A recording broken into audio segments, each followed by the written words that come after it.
Ladies and gents, I'm your host, Soli.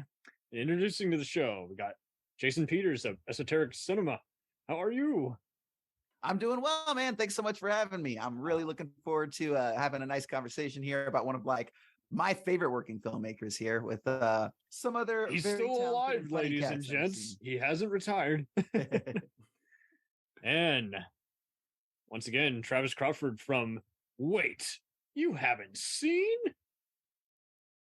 How you doing? I'm also looking forward to talking about one of my favorite working directors right now. He's like on my Mount Rushmore of active filmmakers.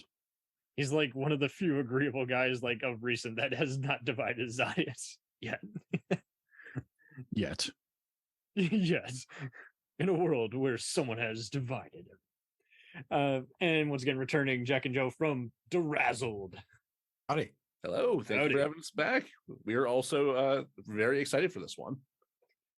Yeah, this was a tough one to schedule because there were some who was like, wait, do I have to have seen everything? I don't have 4 hours to watch Dune. I'm like, I just want to know if you were a fan, and if you're not a fan, is it just bring it all together. I mean, we've done plenty of infamous filmmakers on here. We got a Tommy Wiseau episode coming up, but we covered Neil Breen, and then we've of course done the usual like Spielberg and John Singleton. Is like we want to invest into why do many people want to collect their movies? When did they become big and everything? So I'm going to just circle around and just follow everyone else's lead. Travis, you're new to the show.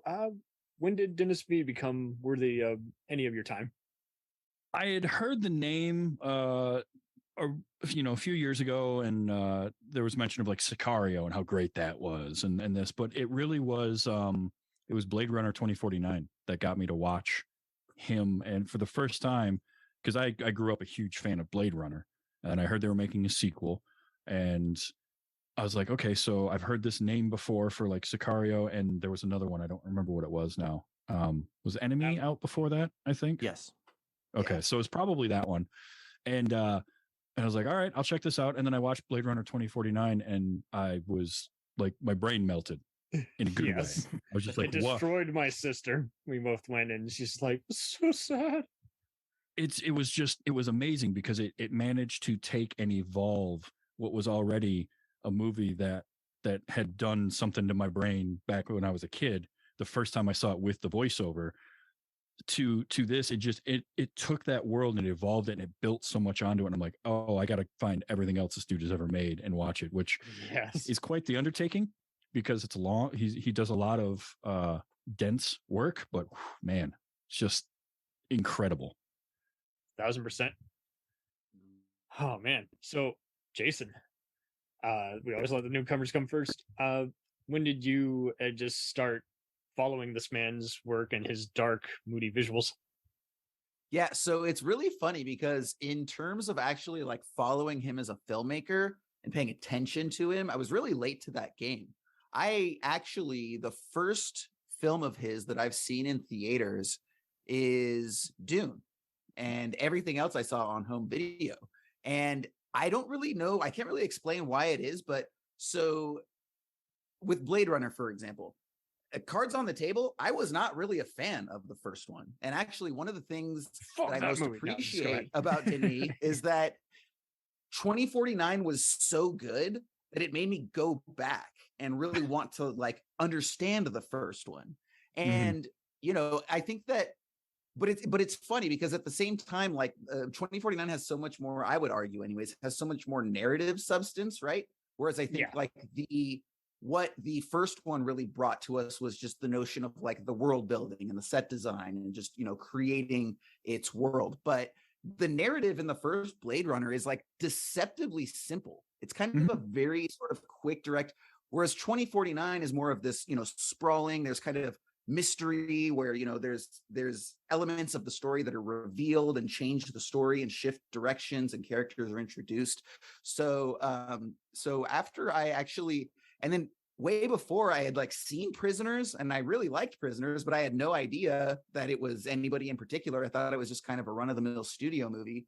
So, and I'm a huge Dune fan. So when Dune came out, that's when it was like, oh, okay, so this guy, he's in 2049. Oh shit, he also did Arrival. Loved Arrival. Totally had no idea that was this guy too. And so it's one of those filmmakers where it's like someone asks you like, oh, have you ever seen this guy's work? It's like, one or two films. It's like, oh, okay, because here's all the ones he's done. It's like, oh no, I've seen like 3/4 of that guy's filmography. Yeah, it just took you a moment.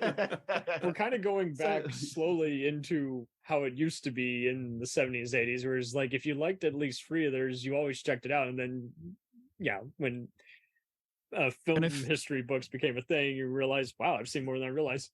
Yeah. Yeah, and it does feel like he's got that kind of a filmography where you wouldn't think of, like, Dune and Blade Runner are sci-fi, but so is Arrival, but a very different type of sci-fi story, which is totally different from Sicario, which is not the same thing as Enemy. And it's one of those where it's like you wouldn't think, if I tell you Edgar Wright and you've watched an Edgar Wright movie, you have an idea of kind of what he's making. Right. Or, any of that. And this wasn't that at all. That's what, Tarantino is going to put all that he loves in a blender, but he's still going to have the, very energetic, foul-mouthed dialogue. Yep, the thing that makes Denis Villeneuve identifiable is his look, the way he tells a story visually. But the types of stories are very different. Yeah. Always. For sure. Jack and Joe, when did you hop on the Denis V train? So I, on a whim, watched Prisoners and loved it. Same. Just loved the way that it was told, loved the how dark he was willing to go with the story. And then I tried to shove it off on as many people as possible, which it's a little dark to be doing that, but I was like, you're fine. Do you have kids? Oh, you do? Okay. Maybe not. Yeah, it'll destroy you if you're a parent. Right. Yeah.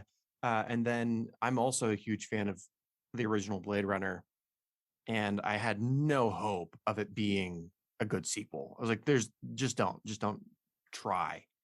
And that he was able to pull it off cemented him as, I think he will eventually become a director who is talked about in the same breath as maybe not like a Kubrick, but I could see him mentioned in the same way that like a David Fincher would be.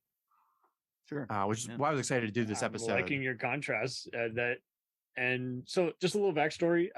He is a French-Canadian filmmaker, and he is married to journalist and filmmaker Tanya Lapointe. His younger brother, Martin Villeneuve, has also done various shorts and sci-fi films in his native language. He also has a son named Salome, who has also done some short films, believe it or not. Oh, wow. Including for the Venice Short Film Festival. It was called literally just Roman numerals of free. Like, it premiered at like a Venice Film Festival. So, but yeah, so for those who don't know who the hell he is, who we're talking about, Denis Villeneuve has been a producer and director on movies such as, sorry, I'm just pulling up the list. I know everyone else knows, but like, I just got to make it flow more. You might know him from the psychological character study that's been rediscovered, Maelstrom from 2000. You might know him from the true crime movie 2009 Polytechnique, the 2010 Lebanese Civil War movie Incendies. His career really took off when he made the kidnapping thriller Prisoners back to back with the psychological thriller Enemy. He later crafted the war film Sicario, the sci-fi mystery Arrival, the sequel Blade Runner 2049, and is currently helming the Dune franchise. So it's a lot to pick and choose from. Yeah. Jason, I was really happy that you brought up Arrival, because that was my entry into Denny. A friend of mine, after we've been talking about, I think 2049 had just gotten announced, and I was like, yeah, it's being directed by this guy. I'm not really familiar with this stuff. And my friend went, wait, you've never seen this movie? So we immediately like stopped what we were doing, and she sat me down, like, watch carefully, and I absolutely loved it. And so by the time Dune came out, I was like, I'm ready. Let's fucking do this. Hell yeah. 1,000%. Yeah, no, it was, and it was like, it was one of those films where it like got such a good response. Like, I don't know about you guys. There are certain times where a film has like too good of a response that I'm like, I have to give it time because my expectations are too high. Exact same. Every time I walk into a movie I can with see these that. huge expectations, it's always disappointing. Yeah, overhype dude, is a real thing.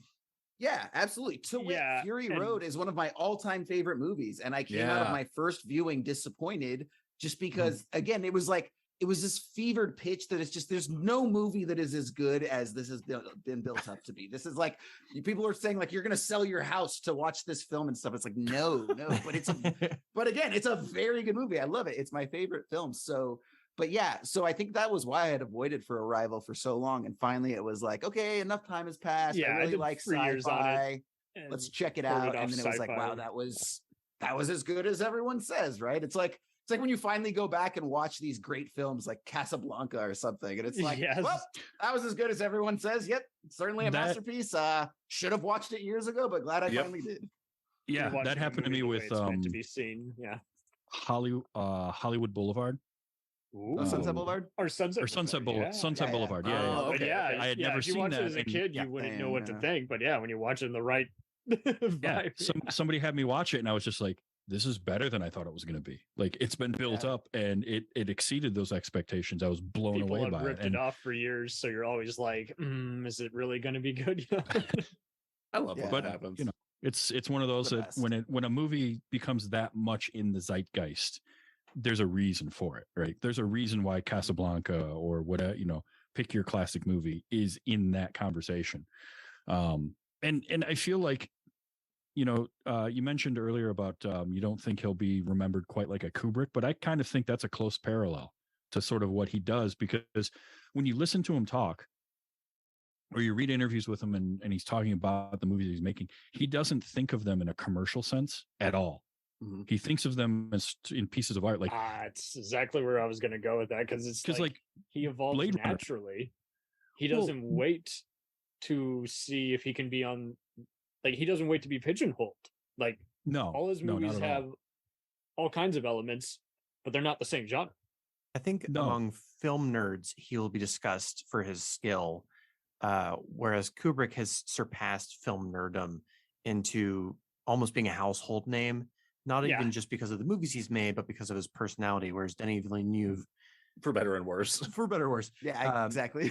Denny's a pretty almost introverted individual. He doesn't have that mania. Exactly. Yes. I guess that's fair, but I just like from reading, a lot like Blade Runner 2049 bombed. It was not a box Yeah, office success, and part of that he blames kind of on himself for not only keeping the story such a secret where like nothing got out. And there was I saw a great like supercut video of all of the principals, the actors, the producers, and him on like the press tour, where it's Mhm. just interviewer after interviewer saying, "So what can you tell me about this?" And they're like, "Nothing, not a thing, can't tell you, don't know." And Next question. So he blames We it don't know partly, what we made. so partly on like he made what he called the most expensive art house movie. Yeah. $185 million Bingo. art house movie, because he wasn't thinking about it in terms of like a business thing. It was, I'm making this piece of art and I'm going to go the direction that I'm going in that. And what he nailed it in terms of what he was trying to make, because Jason, like you mentioned, it took the original Blade Runner and that evolution and that expansion of the story made it so much better. And now you can kind of retroactively go back and piece to, it adds more to that original movie as well. It's And part I think of one that's giant overall story. And Yeah, I saw and- people who were going in, they thought they were expecting something like Matrix or Edge of Tomorrow. I'm like, why the fuck would you go to a movie if you hadn't seen the first one? I don't understand that Edge of logic. Tomorrow, really? I'm just bringing up Just in terms of examples. being They like thought more it like was an something action-y genre kind of thing. Yeah, Yeah, I'm like, there's Oh, action, okay, but it's a sci-fi western. And to build on you guys' point, so yeah, I'm on a lot of the same boats. Like, I had heard of Enemy and Incendies, Prisoners. I saw one late night on the HBO stations and was like, this is so sad, but damn you. And praise you, at the same time. I was getting that kind of reaction. You made the perfect kind of tragedy. It's so simple, and yet it feels so real. I can't describe it. And he's broken. I could tell he was breaking through any typical oyster because he had certain signature styles, but they were very hidden. Where, like you say, I mean, because I do like the Kubrick and Fincher angles. Because when I finally gave Sicario a rent when it first came to Redbox, it was very clear that okay, he has a bunch of influences, but he's his own kind of just gruesome kind of nature and psychological kind of level. This is what his style is. And yes, he's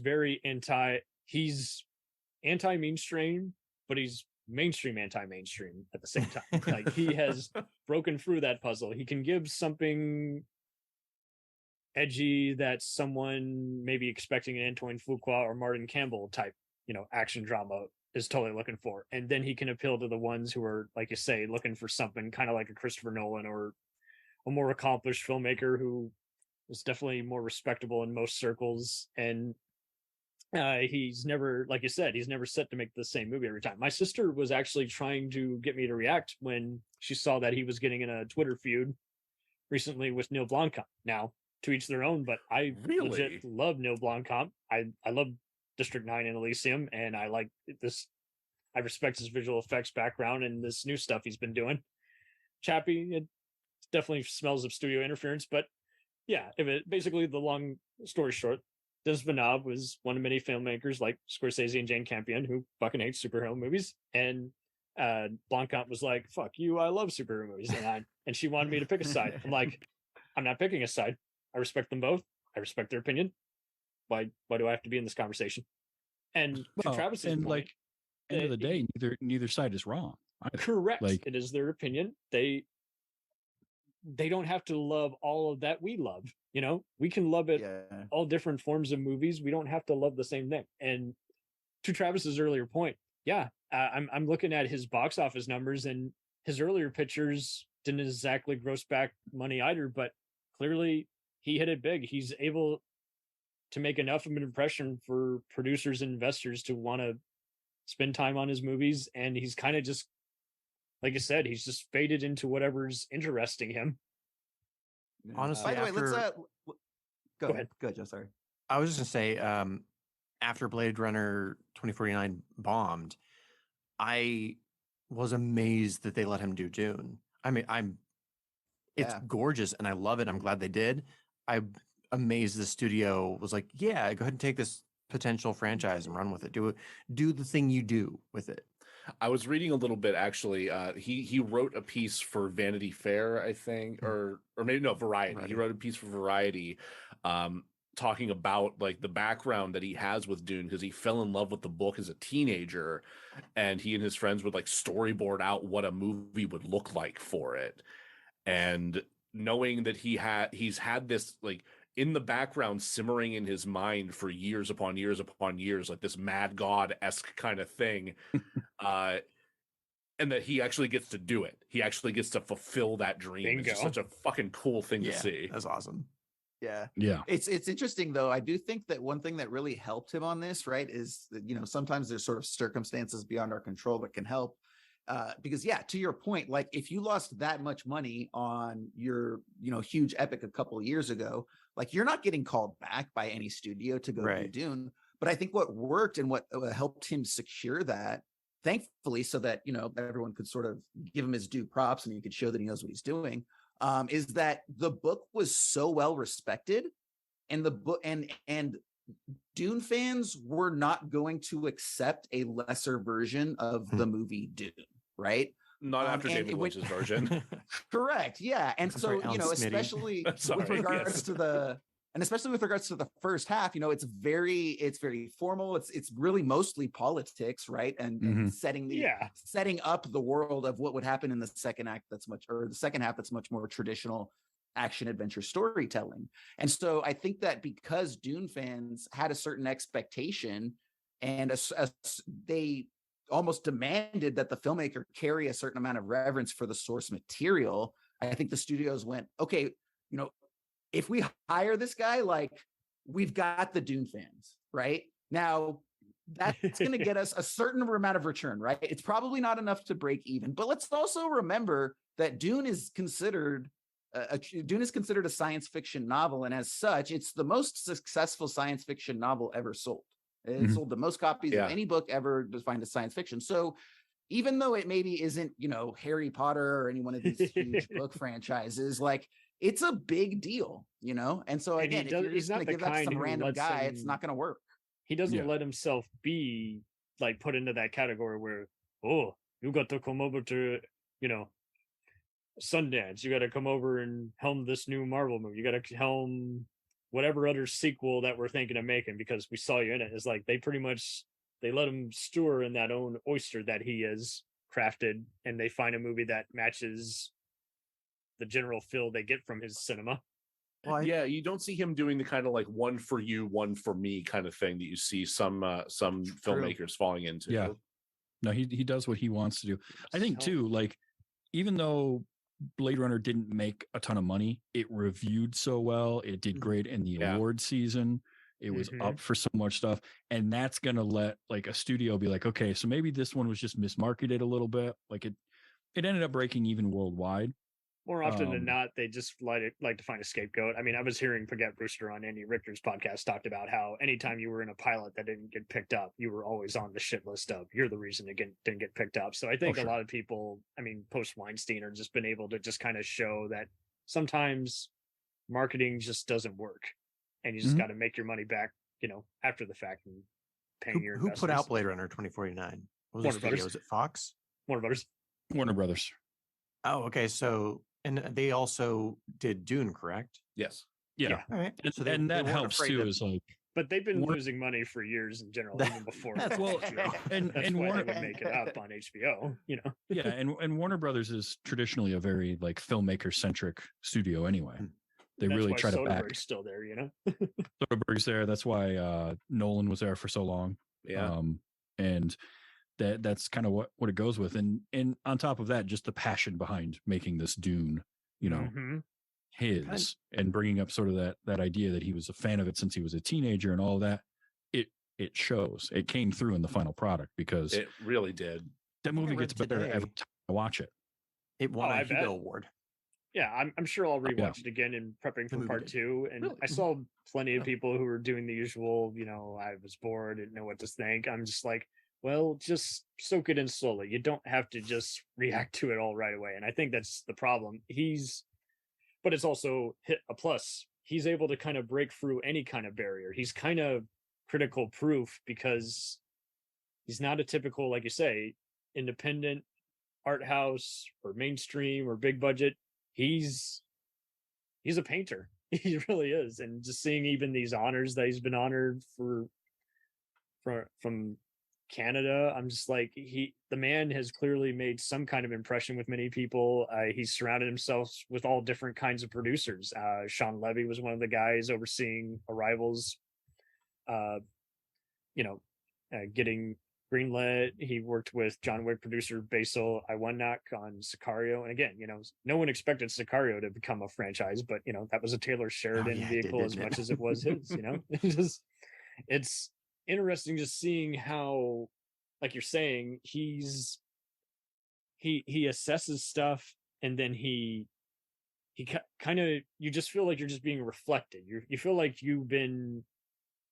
he's a professor who sums up what he sees, and then he kind of blows your mind with what you're doing more than just learning. You're just like absorbing it firsthand, kind of. Well, the thing I like probably the most about him is that every single movie I've watched of his, it's a fully realized world, which is like, you can kind of say that with like Dune or Blade Runner, it's a little easier because it's not our world. But even with movies like Prisoners or Polytechnic, that's our reality, more or less. And he still is able to build a world around that story that I feel like I could live in. Playing anything they typically are known for. And even if there's someone you might consider overrated, you just know that based off who's at the helm, you trust him. You're just like, okay, I trust your judgment. They either got a look or you're just playing the, okay, the investor says I got to put them in this movie. Here's how I'm going to use them. Right. Yeah. There's something really interesting that he does over the course of his career. So, and I'd like to get your guys' take on this too, because I was trying to like, just look at his whole filmography, see if there's sort It's of a lot. I already told the consistencies of guys before theme we or anything started like that. I squeezed in 3 of his movies before we just began recording. So Nice. lesser And yeah, seen. and one of the things that occurred to me about it is I think that the one sort of how to put it. There's a central theme of all of his movies where it's basically like one man, right? One person. They're usually very independent. The other thing that I appreciate that I think does a lot for his movies is his protagonists are always very intelligent. And so as such, he's going to treat the audience with respect by way of having to treat his protagonist with respect. And I really appreciate that. So that's a huge thing. But it's always these very singular people that are dropped into situations where they're huge. They're much larger than themselves. These, in things like Dune and Blade Runner, it's literally universe expanding. But even something like going back to Ensandi, right? It's this woman who's placed in this situation, and while a number of the story events are happening to her specifically, what we learn as the film goes on is like all of these are really just machinations of these much larger systems and political powers and people at play. Thank you. And so same thing with Prisoners, right? Like, it ends up being this, it's not maybe quite as big, but it's not just this straightforward, like, oh yeah, it's this guy and he did it, right? He's got the aunt. There's all these other things going on around him. And then even getting down to like Arrival, where it's, just literally like, as if you want to talk about big, it's humanity, it's sort of seen through Amy Adams, but I think Amy Adams is learning to trust almost a metaphor for humanity, and then having extraterrestrial beings beyond your imagination come down and interact with you. And so it's always these again, very sort of intelligent, determined, independent protagonists.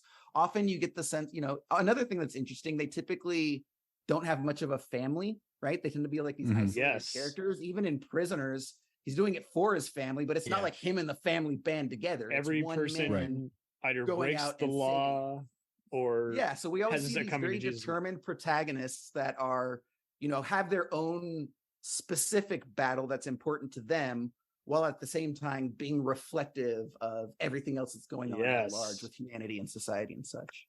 Humanity is the portrait that he paints. It's fascinating to hear you say all that, because as you were going through those points, it's like, oh, no fucking wonder they gave this guy Dune. Like, it's right, exactly. The politics, the nature of the worlds that he's used to working in, and the depths of detail and context and lived-inness of all of it that he's creating, the family relations, all of it, like it all builds up to that passion project. And actions speak louder than words. So often he's letting the music do the talking. He has the dialogue be so basic without feeling, just half-assed. It's just like, wait. But he does it without having the music tell you how to feel. Correct. No, he doesn't stress the music either. He just will have it come in when it needs to come in. He just is good at the quiet moments. He's good at all the stuff interfacing, and it never feels like a random reshoot or studio disagreement. Well, it's something that I talk about a lot when I'm talking movies with people. Is like typically what will connect with me the most is give me a very simple story, but make my world and my characters complex inside of that story. Yes, because I don't need a complex plot to have to try and follow for it to be good if the characters that I'm following are compelling. He has this ability to make a complex plot while also giving us very compelling characters and very interesting worlds to really just sink your teeth into and feel like you're in. I mean, I keep mentioning the Blade Runner one, but that's because I just finished it earlier today. Like, it's fresh in my mind, and it's that way of like, the first Blade Runner was a very simple plot, but the world was so fleshed out, and it was so different than anything we had seen, and it really set up this thing. And then he took that idea and that cyberpunk idea of like, what is reality and what is humanity and what is life, and just built upon that and made it so much more and made you question it. And yeah, he's got some plot twists in there and some stuff, but at the same time, like, none of it feels convoluted. It all feels like it's part of this world.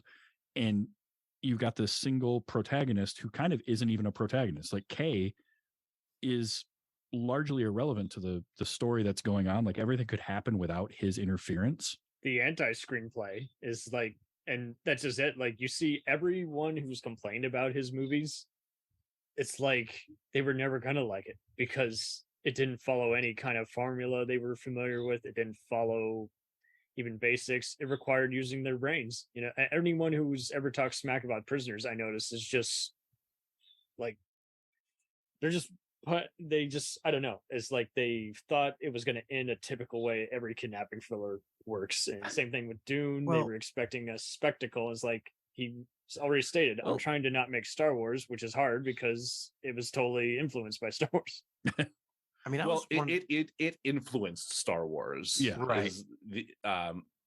But it's interesting that you say they were expecting a spectacle, because they damn sure got a spectacle, but they got one that's executed so much more in such a different way. It's an atypical spectacle that he really knows how to like meld with everything else. Like it meshes with the rest of the world in such a way that it doesn't feel like this giant out of this world occurrence. Like it speaks for itself, and it feels like it has real consequence for the characters and the narrative and everything. It's not just big flashy thing.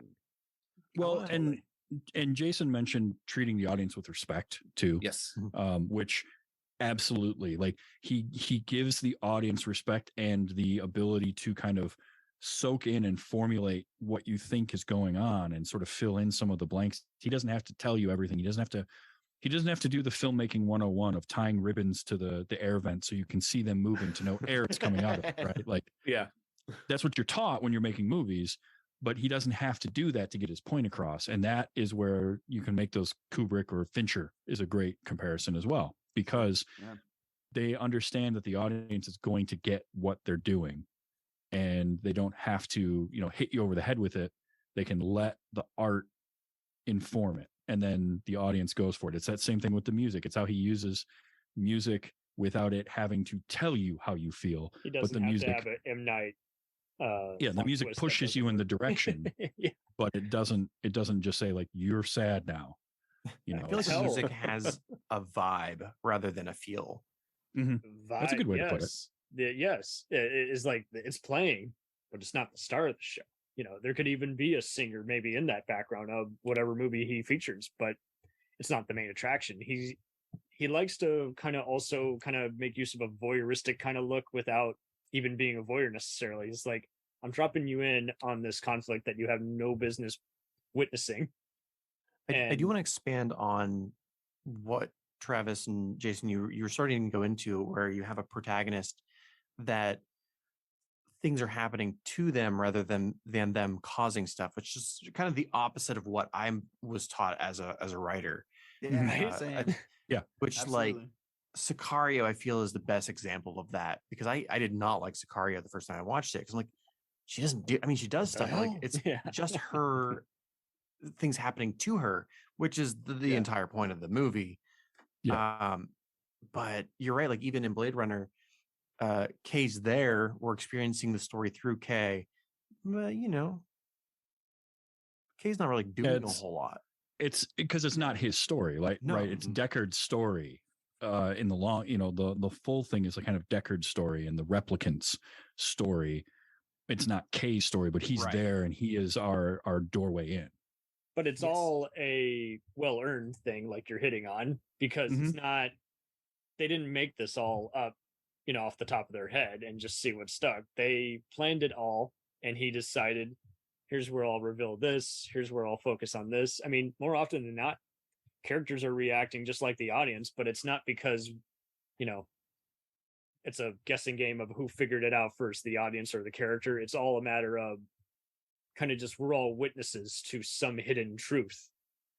See, it makes me so happy to see these kind of literary traditions pulled off so effectively in film, because I hear this conversation regarding things happening around or to these characters, but not happening because of them, and it just immediately my mind goes to The Great Gatsby. It's Nick Carraway, Yes. but no one actually gives a shit about Nick. He's not the important part of the story. It's Right. Gatsby, it's Daisy, it's Shakespeare not, without being pretentious, you know? yeah, it's the literary idea of the flaneur, the perspective character who's just kind of drifting by, showing you the events that are happening, but he's not the important thing. He's not the focus. Totally. Like, you can see people compare and contrast different movies with his, but in a way, they're kind of the better version of said movie that you're comparing it to. Like, you can compare Prisoners to A Man on Fire or Taken, but it's kind of the anti-version of that. And the same thing with Sicario. It's kind of, I've seen people compare it to The Kingdom or even Training Day with, good cop, bad cop. And it's like, yeah, but it's a whole different side of that equation. It's to even compare it is kind of overall kind of irrelevant. Like, it might get you in the door if you're interested in that kind of movie that's similar, but again, like you guys are saying, he's a tough cookie to pin down because you kind of can't pin him down. His interests are everywhere and so elaborate.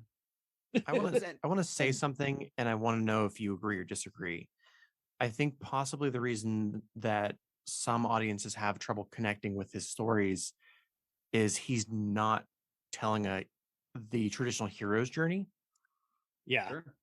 Mhm. And it's not even a typical noir. It's not even a typical character study. It's basically, it's not even in the moment. It's really tough to pin down what it is. I think he's telling stories that are bigger than just the hero's journey. Yeah. Like Sicario is not about the story of, was it Emily Blunt? Yeah, of federal agents and witnessing corruption, Right. It's more about the corruption than it is her character and her progress through the story. And it gets to her. Will to she the point quit? where Will she die? Will she expose them? Will she be captured? We don't know, because the story could go anyway. And because, like you say, he's built the world, you accept wherever it could go. Most audiences who want a beginning, middle, end probably won't. But those of us who are very open-minded have come to accept it because, like you say, Travis has said, what's something moody is going to continually happen for the rest of the movie. And Jason hit on how you feel like, again, you don't feel like he's preaching to any kind of choir, let alone treating other screenwriters with, ill will. And so, you feel respected, and you feel you accept the surprise. It's kind of like if someone were to give you like a surprise party on the day when you least expected it. But then it was like something so much more. It's like, man, I had the greatest Arbor Day I've ever had. I had so much more fun than I realized I actually need, and it was a pleasant surprise.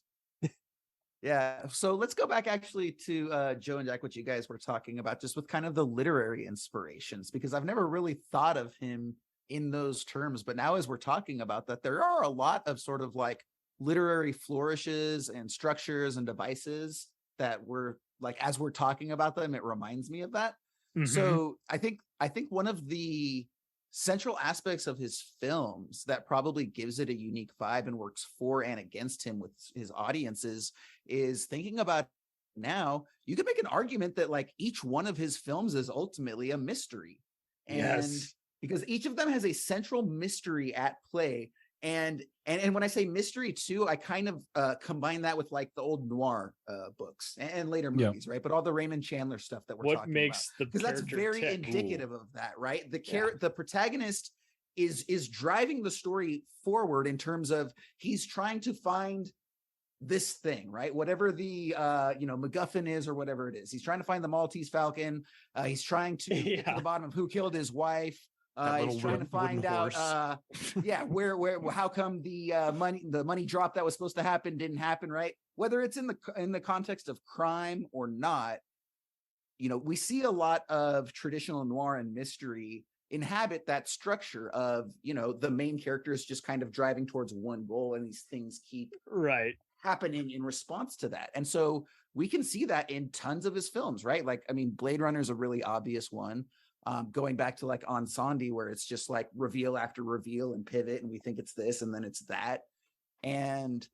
But also I think that maybe the people that don't like his films, it could be because it is that structure. There's a lot of people where if you show them an old French noir film with 30 different twists and turns, after the seventh, they're like, I don't even know what's going on anymore, dude. What the hell? Yeah. Right? Like, and the moment you lose your audience, that like you can't get them back. And I will say, if there's a criticism to be had, I would argue that it's on the filmmaker to make sure that if you're going to do that, you don't lose that audience member. So if someone wanted to argue that there's, you know, an element of his filmmaking that could be a bit more populist, I wouldn't necessarily disagree with that. But for sure. I also think at the same time, what keeps him going, and I don't know this, but if any of you, do, we're not saying anyone who doesn't like him is dumb. We're just saying he's But I would imagine that he plays the game in terms of giving the studios what they want, and then because he gives them one or two things, then he's able to take him, you know, the rest of it and do it his way. So you don't hear. I think that all of this kind of comes back to him not being any one thing. You know, he takes a little bit of the mystery. He's an adapter. A little bit of the determined protagonist. He takes a little bit, you know, we haven't even gone into scale, which let's have a whole separate conversation about that with regards to his visuals. But no, he's a mountain climber. He's piecemealing a little bit of this or that and putting it where it works. And I think that's a large part of his success. You don't ever hear anything like all these other guys. It seems like they can't go a week without, you know, so-and-so walked off the set or bitch slapped, you know, overrated actor who was giving him lip. Is like, he comes off as the kind of guy who pretty much told the assistant, "Oh, that's a concern. I won't let you down." You know, I think he's also not a dick to the execs. That's what I would imagine. Exactly. So, you know, so many of the execs are like, "Hey, can you do this?" And they're like, "Fuck you. This is my movie. How dare you tell me what to do?" Yeah. He's probably like, "You know what? I don't really care what the mountain looks like in this one. If he wants it purple, sure, go ahead and make it purple. As long as I get to have my protagonist not cheat in the third act reveal, we're good." So I'll give you that. Well, again, and like you said, I like balling here. I liked how you noted the Maltese Falcon, because I do kind of feel like he is that kind of guy. Is like, instead of focusing on who's the main bad apple in the town or what the Maltese Falcon even fucking is, you know, he's going to be probably more likely to concentrate on why is everyone even fighting over this, you know, inanimate object, you know, why? Well, yeah, because he'll put layers of stuff in, like Blade Runner is a very much a cyberpunk story, and cyberpunk stories are not the look necessarily, but they're hard to adapt to. Yeah. Well, noir was sort of like, you know, you had your protagonist and there was an external influence that catalyzed and started the story and got it going. And then you had neo-noir, which was you had your protagonist and they were kind of against themselves and they were doing all this stuff. And then cyberpunk came along, and cyberpunk is much more about like you have a protagonist, but the conflict is like, what am I? Who am I? What's going on here? Identity crisis mixed in with a neo-Western. And like Blade Runner has this whole thread going through it of this sort of idea of like, are the replicants, is there a soul? Are they alive? Are they the same as humans? Are they on that same level? There's a great moment in it where Jared Leto's character is talking to Deckard about the first time he met Rachel, and like, so do you think that was just love, or was it just programmed to happen that way? Because that's the whole thing with like cyberpunk is like things just happen because they're supposed to happen. You have no influence on it. No matter what you do, those things are going to happen. And whatever you have done to make it happen was what was supposed to happen in order to bring all of these things together. And so like he managed to do that in a way that's really hard to adapt and make enjoyable. And people don't know what cyberpunk is, even though they've seen in a lot of stuff like RoboCop or Total Recall or what have you. They just think, oh, so like The Matrix, Star Trek. I'm like, well, that's because it's more than that. Yeah, it's more than just that aesthetic. And then he turns around and does Dune, and Dune, like Jason, like you said, it's dense political machinations and deep fantasy concerning political figures and tyrants and spice. Yeah, and it's not an easy thing to adapt either. And he manages again to make this movie I watched it the other night for probably the fourth or fifth time, and I can't get enough of it. It's so well crafted. It literally is a drug. That spice. Kind of, yeah.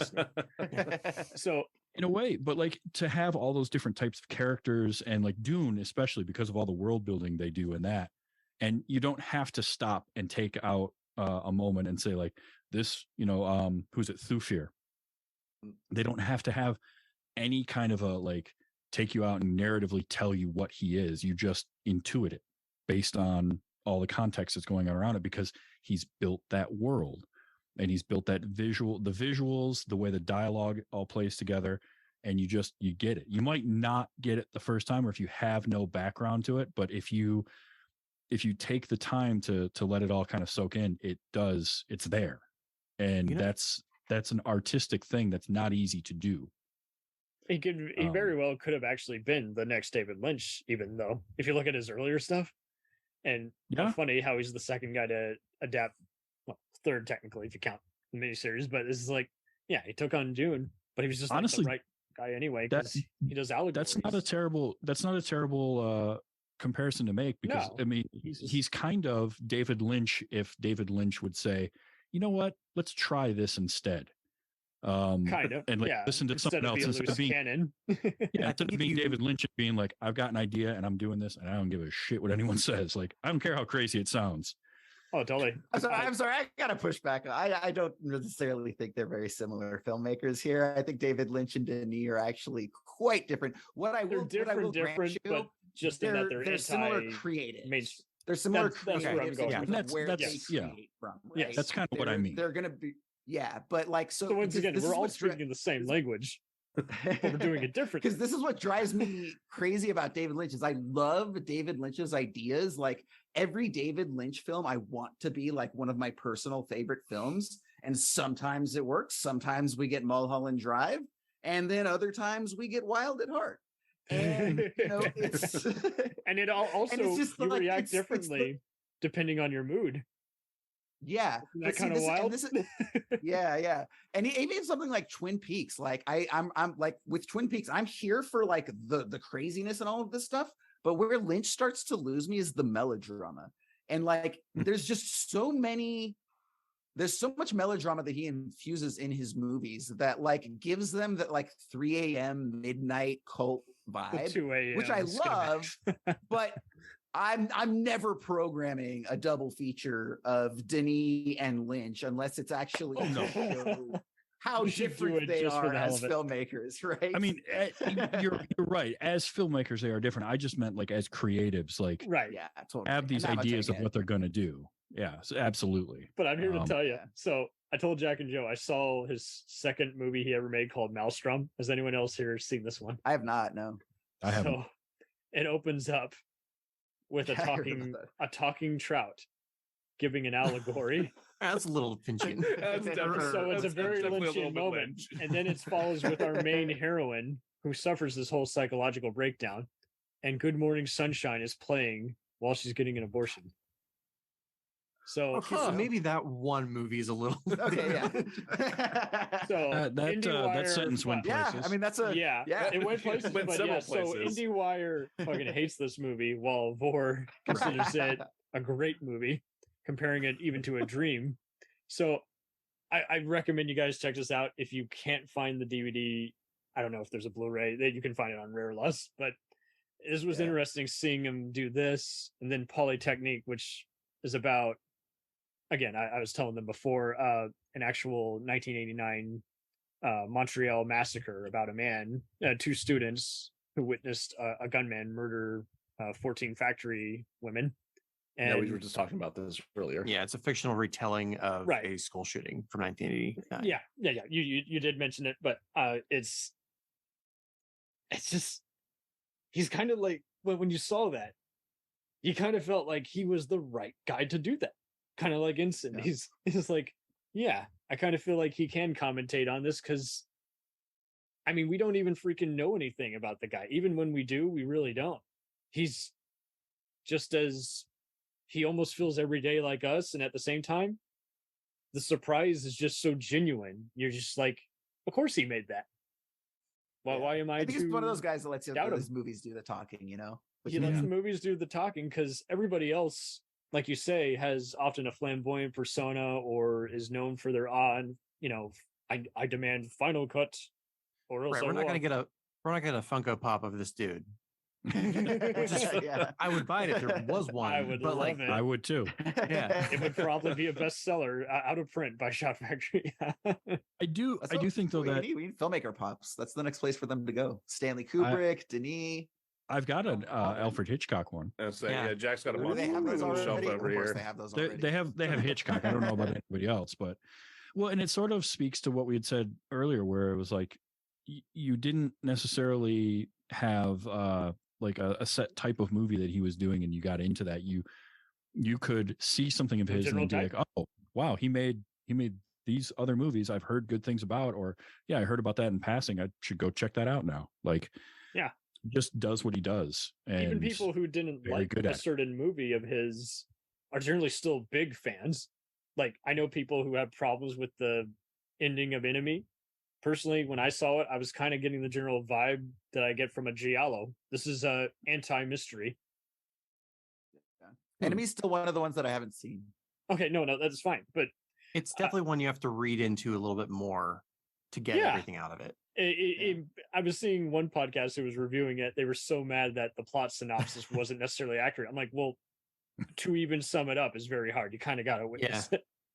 Give a tease. I mean, I felt the same way with Lansandi, where it's like, you know, we do these little like mini reviews sometimes. You do good with the mini reviews. It sounds like a PBS documentary, doesn't it? If you sum it up. Yeah. Was that on BBC News? Well, maybe. But it's one of these things where it's like, like he does so much. It's kind of like almost like a shake and bake of ingredients. It was like I was trying to describe like what genre it was, and I ultimately came up with something with like political family drama mystery thriller, right? I like saw it listed in action, all of war, the film. and horror. It's all of those things at the same time. Yeah. But Travis, I did want to ask you specifically. So, you know, is there anything specific about his visual style over the course of his filmography that like you've noticed that personally jumps out to you? It's this ability to like display scale of things. Bingo. And it's phenomenal. Like, again, you know, Blade Runner's right on top of my brain, but I'm watching this and it's just like the scale of things that he's showing, large or small. And it's this ability to like to put you in that moment. Dune is another one where it's like he's not sneaking in Easter eggs. He's making sure everything conveys in the scene. I did see that Screen Rant when he was asked like 10. They listed 10 movies that influenced him, and he talked about how the darkness of Empire Strikes Back kind of broke him and made him realize you didn't have to follow any kind of good versus evil formula necessarily. If you want, I can list his 20 favorite movies if you are interested on Far Out Magazine. Sure. I mean, what do we got? They're all going to pretty much, some of them are going to be obvious, and some of them is like, it's going to really open up your mind. And it's just like, of course he loves that. So, Vertigo, No Country for Old Men, 2001, Children of Men, Dead Ringers, 2017's The Square, There Will Be Blood, Aronofsky's Mother, 2018's A Star Is Born, Seven Samurai, The Beguiled by Sofia Coppola in 2017, Inception, Blade Runner, Amores Perros, Dogtooth, which is by the guy who did The Lobster, Yes, love Dogville, it's a Lars von Trier film for those who don't know, Close Encounters. We've brought it up a few times. Yeah. Under the Skin, 2009's A Prophet, and Christopher Nolan's Dunkirk. That's such a film student cinephile. Yeah, it really is. A lot of that tracks. Yeah. It makes sense. Like half of those are on mine, right? Like It's not like when Kubrick was like, I love White Man Can't Jump. I'm like, no, I would have guessed out of Kubrick, but okay. He did obscurely mention Apocalypse Now, and that was kind of my first thing I got when seeing the opening of Sicario, like just seeing the landscape when they just go through the town. I'm like, yeah, see, but that wasn't just like anyone who was getting too clever with the visuals and had a great effects team. It was all a matter of kind of see the eyes. We, the audience, witness a random attack that has nothing to do with anything, really. It's just the first string of many attacks. And then at the end, we're seeing it through all three protagonist viewpoints, and then we're witnessing them all witnessing it all at once. He, like you say, he is an orchestra, but he doesn't always, like you say, have the music playing, or the music that you think is the attraction is totally not the attraction. It's all so many layers and so many. It's like one giant party, and you are deciding who to follow at that party. So we've talked a lot about how varied his movies are. He's now done 2 sci-fi films back to back. I'm going to include Dune as one giant one. And the movies... Incendies can be a horror movie. Totally. I've not seen Incendies. Yeah. How do you say that? Is it Ensemble? Yeah. I've not. You know what? By the way, I looked it up. I actually looked it up. It's Ensemble is how it's pronounced. It's all good. We used to fuck up his name. Denis V. Yeah. Pronunciation is hard. But his next film that he's rumored to do is Rendezvous with Rama, which is another sci-fi film. Sorry. So he's getting typecast, but he's not at the same he's good time. at it. I'd like him to go back to try different stories. And I think too, like that tracks. If he's a big fan of Dune, Rendezvous with Rama makes sense. Yeah. And that's announced. It's also announced that he's going to do Cleopatra. Whether or not those are actually going to happen, we don't know yet. Well, and he also said that he's going to do Dune Messiah. Like he originally said he was going to do the first book in 2 parts and then do the second book as the third in the trilogy, so to speak. And then he's tapping out. Children of Dune is way too big to do as another 2 parts. I'm sure he's not going to stick around. He's not going to stick around for God Emperor of Dune. He's not going to do the giant worm kid. He's like, all right, so I'm going to get heavy into psychedelics and then let's do God Emperor. And shame on Hollywood for just not taking notes, because that's the worst thing they do is they get so mad when someone leaves and someone replaces them. I'm like, but studied them, Well, in this case, like that he would do that on his terms, right? He's going to do Dune, and when he's done Dune, he's going to walk away. The story's been told, But some artists can do that, and some artists are like, no, I gotta keep. I'm going to keep going back to that well. He's not that type of creator. He just doesn't come across that way. He's like, no, I've said what I'm going to say, and now I'm going to go off in this direction and do that. It's why I would not compare him as a filmmaker, but as a creator to Lynch, or Werner Herzog is another one who does stuff like that all the time. I thought it was very Kubrick of him to do like, I did my sci-fi, I did my horror, I did my weird sex comedy genre check. Right. Oh man, what do you think Denny's Eyes Wide Shut's gonna be? Oh, it's gonna be pretty hot. It'll be in French. It'll be in French. But yeah, I want him to like get back out there and do his other genres. I want to see this movie. We'll return after these messages.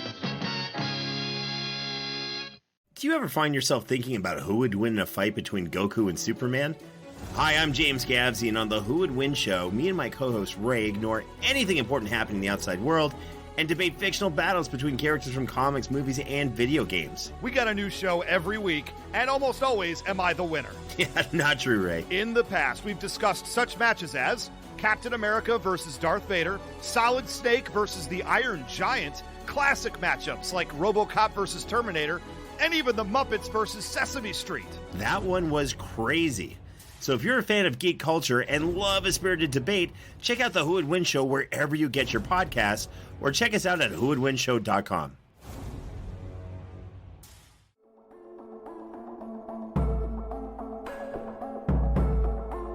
We let things pile up in the DVR, we add them to our queues, we wait for the DVDs and Blu-rays. We time shift. The Time Shifters Podcast. Sci-fi, horror, fantasy, superheroes, comedy, action, film, television, maybe some not-so-current events. Find us on iTunes or at timeshifterspodcast.com. Cool thing about Blind Knowledge is we are in multiple countries. We are worldwide all across the globe. We are in the US, we are in the UK, we are in Canada, Germany, India, Japan. We're in Australia, y'all. BlindKnowledge.com. Now back to the feature presentation. Dragon Ball Z, One Piece, Naruto, all things that we love, all manga that were originally published in the legendary magazine Weekly Shonen Jump. But not every series can run for 300 chapters and have a hit anime. This is David. This is Jordan. We're the hosts of Shonen Flop. Each episode, we look at manga that ran in Jump that didn't quite make it. We discuss what it did wrong, what it did right, how the series could have turned itself around, and ultimately, was it a flop or not? We're on all your favorite podcast apps, and you can find us at shonenflop.com. Keep on flopping, floppers. So one thing that I was kind of thinking about earlier, that sort of connections based on some of the things that we've been talking about here, is I think it's very interesting to note the difference between a Denis movie on screen and on page. Because this is actually one of the things that we talked about specifically with regard to Blade Runner. And it goes back to Travis's comment about his sense of scale, right? When you watch his films, he creates these enormous worlds, right? And a lot of it is, we're using giant, widescreen anamorphic, and, just the composition is like the subject is this tiny little pixel, right? And this giant, whether it's, I've seen screenshots of like the end of like Enemy with like the monster and in New York and stuff. I've seen, obviously with Arrival, the spaceships relative to the people, Blade Runner, the skyscraper. So it's like, the worlds that he builds visually are constantly huge, the biggest, most expansive, right? But now we take a step back and we look at what's on the page, and we've talked earlier about how a lot of it is inspired by noir elements. Noir elements are inherently small films. So one of the things that you'll notice in Blade Runner 2049 is you think it's a huge movie, and it is, but at the same time, find me a scene with more than 3 people in it. There isn't one. If you break down, every scene is like a 1-to-1 conversation, or like a 1-to-2 conversation, or a 1-1-1 conversation. There's never these giant, let's get the whole board in here, let's talk to the military, the whole choir, the whatever. It's always like one person that represents this giant entity, organization, whatever, with another person representing this giant, enormous entity. And so I think that creates that juxtaposition of we're telling like small stories ultimately in that noir sensibility. Like one character has his interaction here, sees another character interaction here, goes to this guy, maybe comes back, but it's not even where at the end, like they all come out together in a big circle, right? The ending's always just one singular baddie that's the ultimate baddie, or the main guy that did the thing. So it's this juxtaposition of small stories with huge worlds that I think is so interesting. And I was just going to say, like, Dune does that too, right? Like, yeah, absolutely. The closest you get to anything that isn't a one-on-one scene it'll be 1 or 2 principal characters and then just background, just a a sea of people, but they're not really characters. Army in the we established who they are, just a background. What they choose to do. We got to make everyone else breathe. Chords, or exactly. Yeah. I haven't read the book. Is that accurate to the book? That's a lot like what the book was. Yeah. Okay. Yeah. The book is very much that. That adaptation of Dune is a really good adaptation of that story. Okay. It's very because of that. It's faithful, and that's a rarity to please without being crowds. Fault. Yeah. Yes. Yeah. It's a faithful adaptation. Yes. Right. He's taking the page and making it into. He's changing the medium. And he gives applause where it right.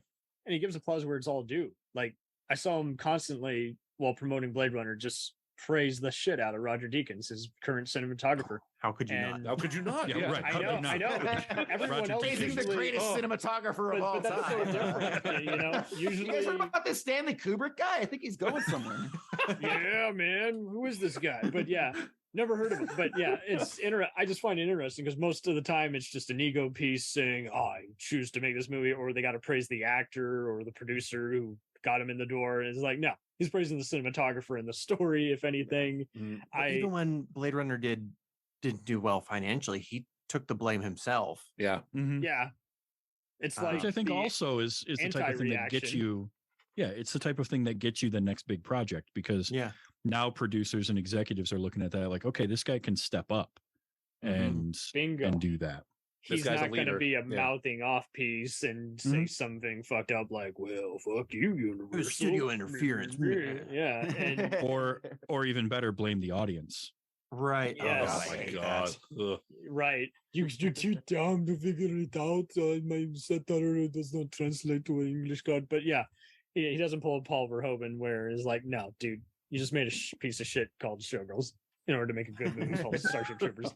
Anyway, coming to DeRazzled in November. Yeah, bingo, do it. But I think I figured it out for you guys. He's the next Tartowski. Because no, I don't think so. Because that's kind of anti-cinema too. Because Deakins but said, that's what I'm saying. I don't think he's not anti-cinema at all. Oh, I don't see him as anti-cinema. He's checking off all of the block, and that's what I'm saying. He does okay, this what I very mean is deceptive thing the where- anti-expectations. Like he. I'm not saying he isn't making something that you could call a movie. He's making something that is, like, I mean, Deakins framed a lot of his movies off of Solaris, including most notably Villeneuve's. So I'm just kind of just like, he's doing. Well, I think the thing about Tarkovsky is Tarkovsky is one of these like intentionally challenging filmmakers, right? He's daring you to experience film in a different way and have an experience that is not traditionally experienced by an audience, right? So again, but Solaris is never going to be an audience pleaser. It's just not like there's no chance. Like modern, even then modern audiences, So, and this is what I'm talking about before, where it's like, I'll even grant you, I think that he may even want to do films. Like he may even want to be Tarkovsky, but he understands that this is also a business. And if I am going to continually helm $180 million projects, I'm going to have to meet the studio halfway. I'm going to have to deliver them a profit. I'm going to have to be someone who is pleasant to work with, who doesn't, make the studio look bad. And I'm convinced there's no way that, we don't really have a lot of this exposure, but I'm really convinced that there's a lot of people that succeed in the industry, not strictly because of creative or artistic merit. They may have good enough chops, but there's a lot to be said about being agreeable to work with, meeting people halfway, coming in on or under budget. Without taking none of these things have to do with understanding mise en scène and 3-act structure or anything. You're just a good employee. And again, Denis, for as much as we act like he's the boss and he maybe is creatively, the fact of the matter is that Denis can get fired by somebody who has the power to do so. So it's not like he's just the 100% shot caller. He's got to make his audience happy, he's got to make his studio execs happy, and he's got to make himself happy. And that's a difficult balance, but I feel like somehow he figured out the correct stew and he's pulling it off. More props to him. Like honestly is the most impressive thing about him. Right? Yeah. Like so many people like I'm sorry, just so many people, you don't get a second chance to make another Blade Runner. You don't bomb $180 million film and turn around and get $200 million. It just doesn't happen, right? No, it doesn't. I mean, so there's directors that have bombed far worse than that, but he's agreeable, and that helps. And he is, to your point, like there are those directors and creators out there that are they're company men, for lack of a better term, or studio guys. They're the ones that are going to work well with within the system, and they're going to put out a decent product. They're not going to blow anybody's minds with their direction, but what they're making is competent, and they get work. Right. And for better or worse. He's like that, but an evolved version of it. In a lot of ways, because he knows how to balance all those different things while still making the art that he wants to make. Because his movies I wouldn't call them accessible, but they're much more accessible than some other directors can be. Mainstream, incomprehensible, I guess. But you can comprehend them. But like you say, they are that you do have to make time for them. You do have to sit down. And like you say, he's been able to somehow get enough people's attention to where all the idiots who wouldn't otherwise bother might have themselves challenged and be like, whoa, that's awesome. And then others who were already preparing for a very heavy subject matter still get surprised, So yeah, he's a crowd pleaser, and yet he's also, he's a businessman, and he's a compromiser. He's able to make what he wants, which is something very grim and yet just a giant visual novel. Yeah. The man of many hats. Yeah. Denis Visual is what we should call it, not Denis V. Denis Visual. He visualized.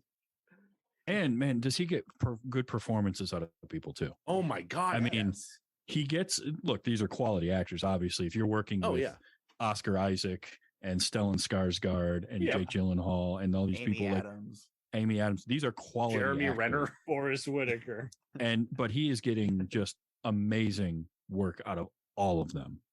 And you can tell Even that they want to be there. He's got freaking Christopher Walken as like one of the guys coming out in I heard news. that. Polytechnique. And usually we do our usual, hey, I'm Christopher Walken. And I'm like, no, that makes sense. Because a different ship that's selling here. You know? He does like to work with David Dastmalchian, I've noticed. Yes, which I appreciate because I love him. I do too. He's when he so was many the of those. I mean, kidnapper suspect in freaking Prisoners, I was just like, but he's not even playing the henchman in Dark Knight or smart ass in Ant-Man. He's playing a totally different type of creep here. Yeah. Yeah, I was pretty excited to see him pop up in Dune. Josh Brolin's and Diabol. Dune. Oh man, that was my only bummer about that was he just wasn't in it enough. Like, yeah, I wanted more of him. Yeah. I wanted more of Piter. I like that character anyway, and he just it just didn't serve the story, which is fine. But yeah, I mean that cast of Dune is unreal. Staggering. Also, anyone else? He cast Rebecca Ferguson, and like, oh yeah, I was sold. They put her in anything. I don't care. I'm watching it. Doesn't matter. Hell yes. We need more Rebecca Ferguson. But yeah, Emily Blunt, people can say, Edge of Tomorrow and all these other movies. I'm like, yeah, but she was a badass when you saw her in Sicario. You're just like, that is so real. It's so vivid. Jack, you were going to make a point about Prisoners, I think. Or is it Polytechnic? Polytechnic. Well, even those aren't name actors. Yeah, other than Viola Davis and Hugh Jackman, they're pretty much unknowns. I mean, even Maria Bella barely gets any screen time. I'm referring to Polytechnic. Oh, Polytechnic. Oh, yeah. Who is the star? There wasn't really like a specific protagonist, but each of the actors' performances were excellent. Especially the shooter was unnerving. Beyond what he was doing, just his performance was unnerving.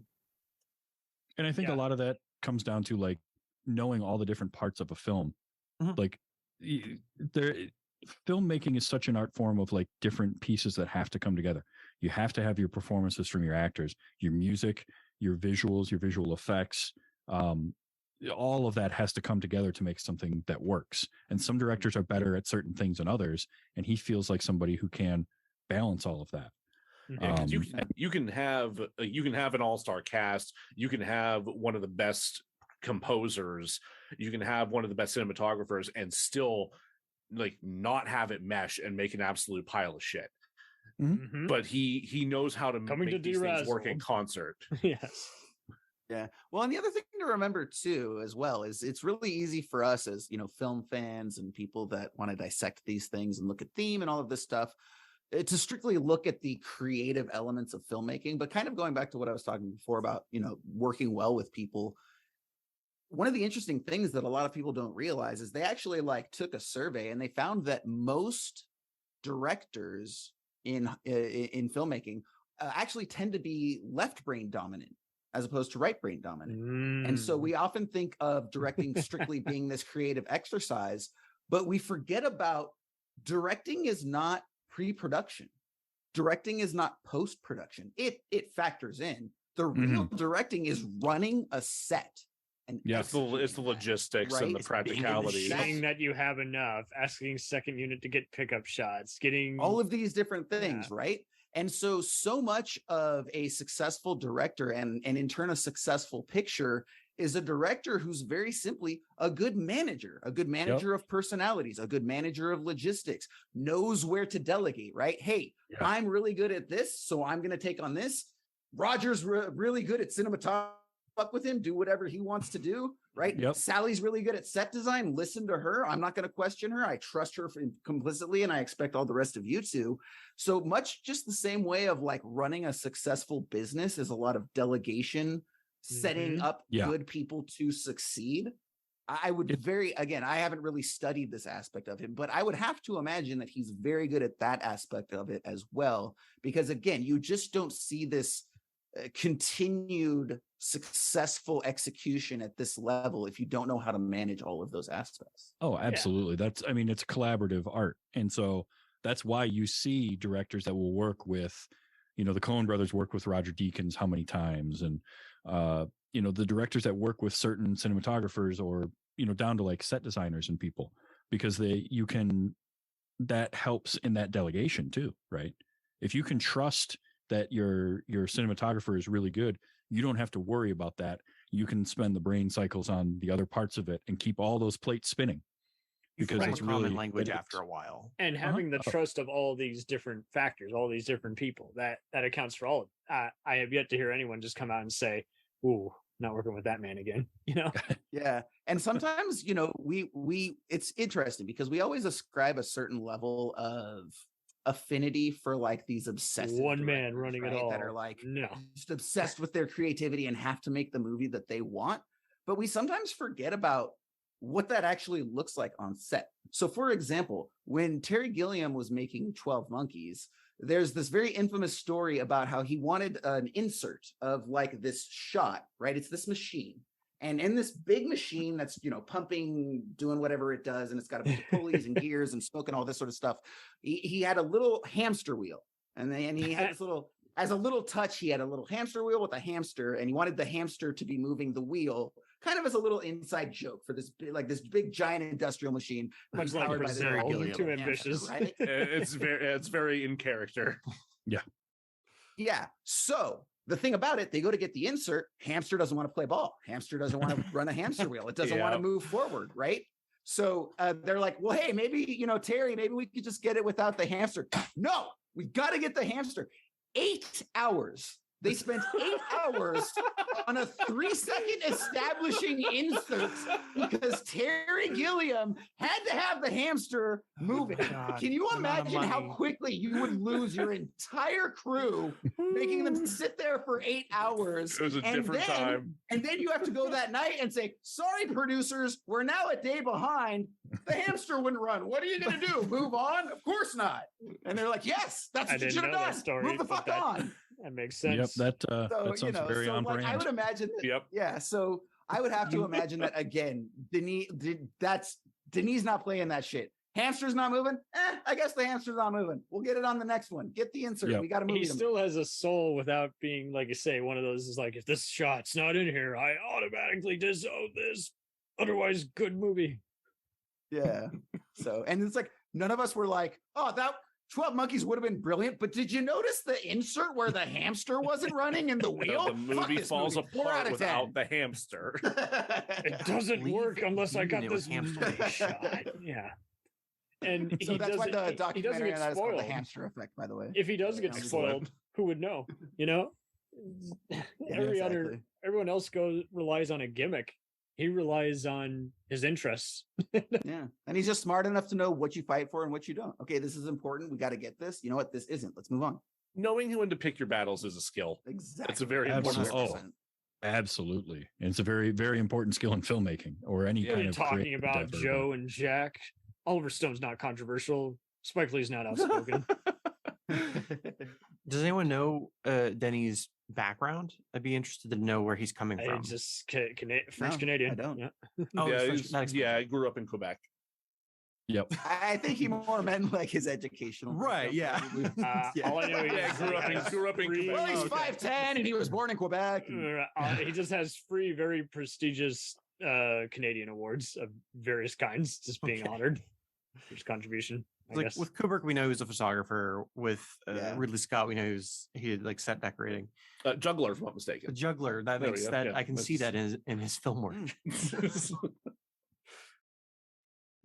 But you're right. I mean, his film studies and like studied science at one point. Interesting. Okay. That's right. Yeah. No, I do remember reading that he was into biology, if I'm not mistaken. Or biology makes sense. It's funny how you brought up Ridley Scott. I do recall pals who, when Blade Runner 2 was coming out, they were literally dissecting the shit out of the trailer and like, that's a Ridley Scott compromise. that's a Denis V shot.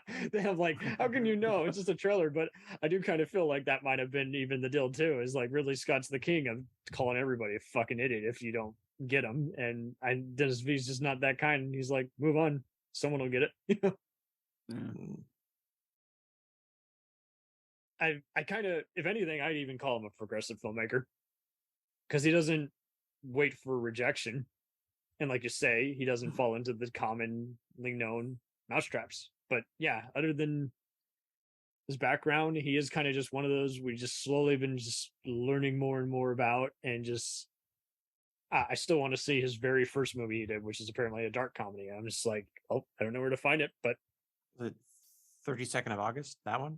yeah, I will find you and I will watch. Yeah, I want to give that one a watch. It's it doesn't sound like a movie he would make. Which makes me want to watch it even more. Right? Yeah. Don't know what to expect. Were his first films, were they for US studios or were they for French or Canadian studios? Maelstrom was one of Canada's biggest movies, distributed by Alliance Atlantis. Gotcha. So I mean that could explain it. If you want, I can email you a copy of that. Yeah, I would love that. Yep. You know, but for example, I just know that like French films, right? Like can be a little more out there. Whether you're talking about like Delicatessen or you're talking about Holy Motors, right? French so like New Wave, if it was one of those guys, right, where they're kind of getting a little silly and why is there not Luc like Besson music playing? Yeah, exactly. But and then. Yeah, but then I think that pretty much once he got picked up by the U.S. studio system, he got Americanized. Probably more traditional. A little bit more, probably, yeah. Those stupid Americans, I show you, make the anti-American. I mean, at the end of the day, I just have enjoyed everything of his I've watched for different reasons too. And exactly, it's kind of a cool thing. You're not going to let nostalgia play a part in it where you see it all the time when Scorsese and Spielberg loyalists will be like, oh, but I was going to love it. I'm like, I get that you were going to love it anyway, but you got to admit, this is weak sauce compared to there. Every time he puts out a new movie, I'm like, are you going to break that streak? How about now? No, still going, huh? All right. By the way, Jack, you actually said, if I recall, that you didn't like Sicario the first time you saw it. Is that correct? First time I was like, she's just sitting by and letting shit happen to her the whole time, which is not a protagonist I tend to like. Yeah, so that's what I was going to ask, because that to date, that's actually the one film of his that I would say that like is fine. I didn't get from Sicario what everyone else got from it, but I did only watch it once. So I'm just curious, what about future viewings changed your opinion, or was there something you picked up on that you missed earlier? What accounts for that difference? So I think what made you say it's actually good. Aside from it being technically a well-made film, coming to the understanding that her being an ineffective protagonist is the whole point, kind of made me look at the film differently. I mean, that, and there's like a 20-minute chunk of the movie where we just follow Benicio del Toro. Yeah, now that's definitely the strongest, like for sure. Right, but that he was able to tell a story where we leave who we assume to be the protagonist for that duration of time is something I'm not used to seeing in a film. Sure. Yeah. I mean, I was kind of ready for it, especially with how randomly she's at a bar and she gets attacked by one of the violent patrons. Right. And shows how she's let her guard down, and she can't even rely on her teammates to help her out. If anything, I'm getting an isolation factor in all of this. Just like all of his protagonists tend to have an isolation factor. Yeah, Gosling goes a while before he finds Deckard, and Hugh Jackman has to realize his neighbors are going to play by the rules, and he wants to be a vigilante secretly at night, and he's not going to stand by. He's going to make that little shit serial killer pay. I'm curious, based upon his filmography, do you think that he leans more towards the pessimist or the optimist? As far optimistically as pessimist. You know what? It is interesting. I would say that I do, and this is kind of maybe the more traditional character arc. I do think that, like, if you notice, all of his stories do have a happy ending ultimately at the end of the day, right? In Arrival, everything's resolved peacefully. They don't go to war. Yeah. Maybe there's some ambiguity there. Maybe it's not like 100% wrapped up in a bow, right? But everything gets that resolution. And I think that I think that his characters, though, they do tend to be more on the like pessimistic side of things. Mm-hmm. I don't think they have positive worldviews, but I think that's I think that's intentional. I think it's supposed to be about that, sort of the traditional human struggle, right? And how we're constantly, and I think it probably informs his worldview. Like, I would imagine he doesn't have the cheeriest view of the world, at large. He sounds like the kind of insomniac who just watches the clock and then realizes, oh, fuck, it's 5 a.m. I got to go to work. I think that he realizes that so much of life it's like constant challenges. And the challenges can be small or they can be huge. There's long-term challenges and short-term challenges. But you always get the sense that like his protagonists are almost like carrying this burden of life, and like they haven't, they're not doing what they're supposed to do, or they're disenfranchised with. They have it all. Thought the world was, or what they thought their world was. So it is kind of interesting to. He doesn't focus on the spoiled-eyed. He basically focuses on. I don't want to even say ones who can be exploited or used as victims so much as ones who can be taken advantage of. And then when they're betrayed, he basically has his characters stare them down because they've been engaging in the same information that they've obtained, like the audience. And he's like, okay, I need an honest reaction, before they die, before they, get conquered, before they get arrested or sent away. And like you guys have, once again, been hitting on, hard to define his genre, hard to define all this stuff. And I mean, to even get the scoop from any of his movies, like if you were to, again, not care for any of them, you still want to rewatch them again and just get a different tone, get a different vibe. Understand a lot to chew on. His movies are good for a second watch just because there's so much to chew on. Mm-hmm. So much. Absolutely. It could be like eating a protein bar, and you're not supposed to have more than one of those. You're like, no, I can handle this extra protein. I'm ready. I'm ready. It's a whole mess. It's so dense, but I can take more. To quote a wise man once known as Leroy Jenkins, let's do this. I'm sorry. I had to light it. He has plenty of Leroy Jenkins in his movies, and he doesn't insult us with, he doesn't focus on their stupidity. He's like, we already know they're like scum of the earth or corrupted or what have you. It's like, we just need to give them their moment in the sun and hint at what they're going to do for their inevitable destruction that they're going to cause. And so many other filmmakers just seem to linger on that. They love their actors too much to let them ham it up. And like, you're taking me out of the movie here, Smalls, and he knows how to just kind of linger on it enough and not, like you say, be excessive. Yeah, definitely. He's optimistically pessimistic, or sure. So welcome. But again, by doing that, it's like, it gives them some place to go, right? To go. If they, he doesn't do too little and he doesn't do too much. It's just right. Yeah. And I think again, it's probably his worldview that like life just constantly throws shit at us, and we can either succumb to it or we can just keep plugging away. And the optimism is that, hey, a lot of shit's going to come at you, but if you hang in there and you just stick with it, just by the time we get to the end, it's actually going to work out for you. You'll definitely have some scars and have been fucked up along the way, but like, you'll get there, you'll find the kid, you'll become the king, you'll sometimes save the your world, wife's a giant spider, but it's okay. These things happen. That one was the most relatable. You work in a coal mine, but your boss dies first because you toughed it out. Just fuck that guy. Fuck that guy making life hell for you, giving you barely any lunchtime. Yeah. Who's the canary now? Who's the pawn? Yeah. He's that guy. He toughs it out. I see so many people who were using the same staffing agency I was using, and they were quitting, not realizing how good they had it. I pretty much waited for the staffing guys to refuse to take my side and fire me, you know. and I think this is it. A lot of people don't like to tough it out. They want instant results. So yes, as we've been saying, anyone who wants instant just reflection is like, you to think you got it all. Like I knew going into his movies. No, I don't have it all. I have a lot.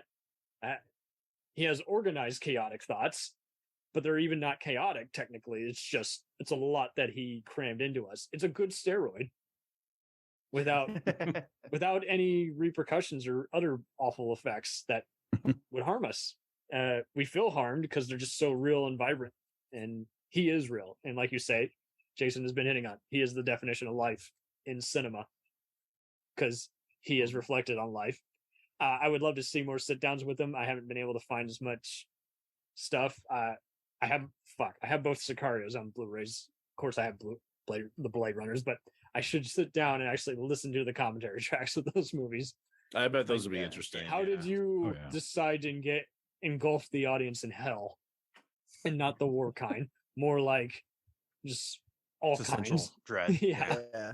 Dude, it's so hit and miss, man, because it's like, I don't know if you guys have ever tried to listen to a Chris Nolan commentary, but it's fucking death, dude. It's so boring. It's pretty dry. Yeah, like, the man loves the sound of his own voice. And so or even like a or like, you know, going back to like Tim Burton, dude, they'll just be like, it's like, you haven't said anything in 7 minutes. You know this, right? You're supposed to be talking about the movie. Yeah, you need to talk. So my expectations of DVD commentary have been completely destroyed because the ones that I've listened to the most are the ones on the Venture Brothers DVDs. And listening to those guys just talk about random bullshit that's not at all what's happening on the screen or even relevant to what's happening on the screen is just like, are they all like this? Yeah, not all, but some of them are. I mean, the South Park ones are funny because half the time they're just talking about how it's even conceived, and then they're like, oh yeah, we got to be talking about Cartman on screen. The 24 ones are hysterical because you just want to see who's just going to be a potty mouth and just start saying, oh yes, I'm Mr. Bad Boy here. Oh, sure. I mean, for every Fight Club commentary track that's David Fincher and Brad Pitt just taking the piss out of each other, you right? Get commentary not even in the same John room McTiernan. and talking shit. Yeah. How can John McTiernan be one of the best action film directors and visually arresting directors, and he is just dull as toast to listen to talk? And then he starts talking about 9/11. I don't get what the hell is going on here, dude? Yeah. I mean, that's why it's a visual medium, you know. That's probably why he was attracted to it. He's like, I have a lot to say, but I suck with words, but I'm good with so now I gotta ask you, hey, here we go. Have any of you ever listened to a Jim Wynorski commentary? No. I'll go you one further. I don't even know who that is. Okay, so Chopping Mall, there's Roger Corman, Return of Swamp Thing. Oh, did he do Chopping Mall? Dude, I have to admit, that was on Shudder. I watched that for the first time a few days ago, and like that is not the business. I did not enjoy that. It's all good. It's all good. But it was a movie. Here's the thing about trash cinema, right? There's two different times of trash cinema where a bunch of crazy shit happens, just the most ridiculous off the wall. That's what I'm here for. But there's a lot of films where nothing happens. And they come up with some crazy idea, but they're like, we had Dick 50 to make it with. So like there's 2 cool scenes and 70 minutes of filler. And it's like, dude, I'm sorry. Like it's because it was produced by Roger Corman, who's allergic to spending money. Correct. Yeah. And this is what Wynorski does. He and Fredo and Ray will do everything. They'll do action movies for action movies for HBO that will have stock footage from clearly bigger budget movies. Then they'll do Roger Corman shit. Then they do Skinamax shit. Then they do other bullshit where they disown it even. And you're like, yeah, well, you made it, motherfucker. You don't get to walk off that easy. But we've made some films for his commentaries are amazing. They are absolutely amazing because half the time he's doing his own Mystery Science Theater. Like, oh, fuck, I framed it out of focus, didn't I? And then there's other ones where he's like, yeah, so here's how I came up with this stupid pun. I rewrote this into the script and all the stock footage I watched just to make sure I could make a movie with all the stock footage. I'm like, this is amazing. One of the greatest commentary tracks, by the way, if you can watch it, is Vampire's Kiss. Really? Because it's the director and it's Nick Cage. There are clips of it I found on YouTube. There's a moment in that movie, and I'm listening to the commentary track, and Nicolas Cage is like, so in this scene, I was actually, you know what? I don't know what I was doing here. Like, I'm not sure what exactly it was. It just seemed like the thing I should do. So it's like the Schwarzenegger tracks where he's basically stating the obvious on screen. And then I put the camel. It's like Cage being like, I'm not sure what, like, why he's even here in the studio and he goes on and on about like the accent that he was using and where that came from, and like just also it's amazing. It's phenomenal. Like, seek it out, find it. Vampire's Kiss. It's worth it. This is one more reason that I'm sad that Superman Lives didn't actually happen. Imagine the commentary track that would have come out of that. So they told me I'm a god, but I thought he was an alien. So I argued, I compromised. So it's an alien god. I don't know. By the way, if you guys surprisingly super interesting and really, really fun commentary track is Milos Forman, and I forget the screenwriter's name, but for Amadeus. The Amadeus. I bet he reflects deep on life. Oh, I've got to you know check what it that is? Out. It's one of these things where you don't realize, because it's just for whatever reason never got popularized or wasn't notorious, but like so many interesting aspects of that shoot happened because, like, just for example, just real quick, like while they were filming that in Prague, I believe it was Czech Republic, like they were actually like in the middle of a war, right? And and they had this sort of communist dictator that was in place. Filmmaker. And so like all throughout the film, he would discover that the government was having secret police show up to any scene that had a bunch of extras. So like when you see like Mozart in the theater and he's like he's composing and there's all those people in the back, like probably like 5% of those people ended up being secret police. What the fuck? Yeah. And dude, he's got this story he talks about since high school. Great movie. He found out this was the case because this is the last story. I swear I won't hijack this. We'll go out.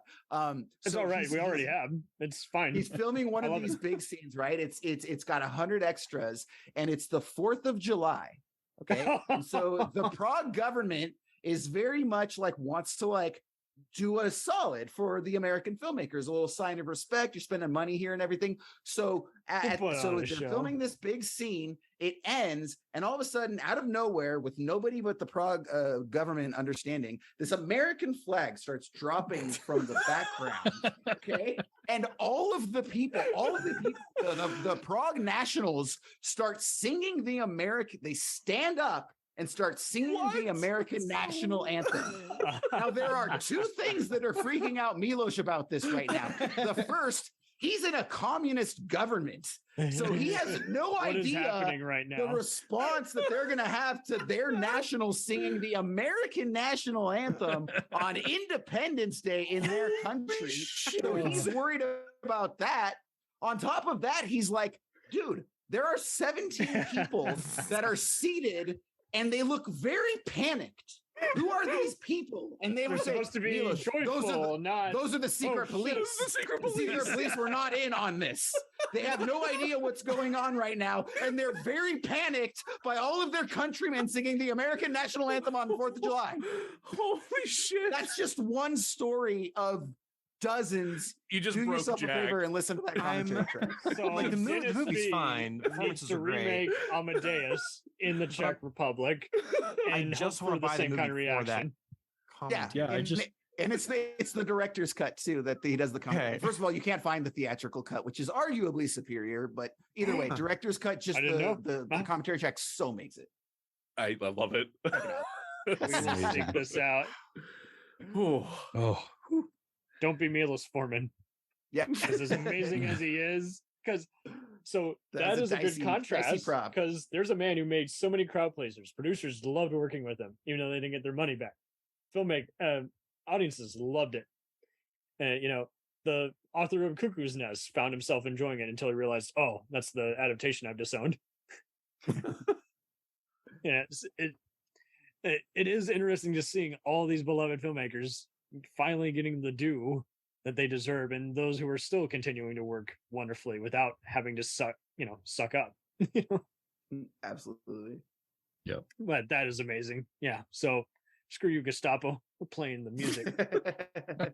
Playing this, blasting this bitch with this boombox on Independence Day. The check. Amazing.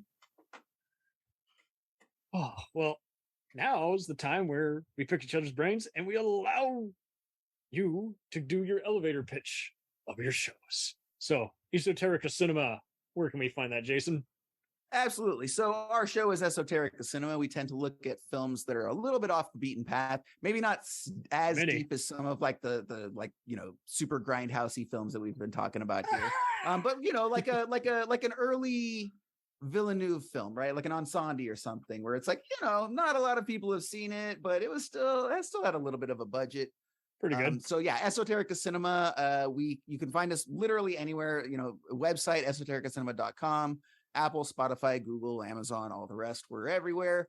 And the other thing that we do on our shows, even though it really doesn't belong there at all, is we actually do a unique comedy sketch that is inspired by the film that we are reviewing that week. I was getting MST3K vibes where you were kind of just doing a satirical interaction. Is like, here's this person I've been bitching about for an hour. I'm going to now break the fourth wall and interact with them. Yeah. So we do a couple little selfish improv, a little selfish 2 or 3 minute improv at the top of the show, and then we get a little comedy sketch in there just because me and my co-host Ryan Siebold, who's an awesome dude, we both love comedy, but we also love movies. And it's like, well, hey, nobody's paying us, nobody's probably going to listen anyways. Like, let's just do whatever the hell we want. And then actually some people started listening, so go figure. But you can find us again, man. Yeah, Esoterica Cinema. You can find us anywhere if you're looking for reviews on some of the lesser examined films throughout cinematic history that still, offer a lot of merit. We do a lot of Criterion movies. Let's put it that way. Yeah, baby. It's Criterion. The opposite of our show. Yeah, exactly. It's all good. It's called balance. It's balancing. There we go. Yeah, exactly. You guys exist. I exist. Now everybody's taken care of out there, right? Flush it all out. We actually cry at the beginning of each of our episodes.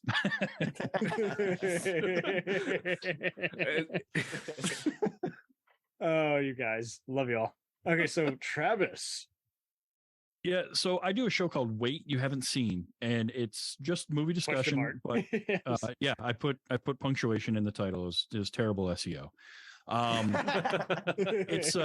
It's just movie discussion, but I bring on new guests every week, and it's always somebody's first time seeing a movie. There's no restriction on era or genre or anything, but usually what I tell people when I'm having them on is, what's a movie on your list of shame? What's something that you've wanted to see or you've been told that you should see and you haven't seen it? You're also a Dungeons and Dragons and Detroit Tigers fan.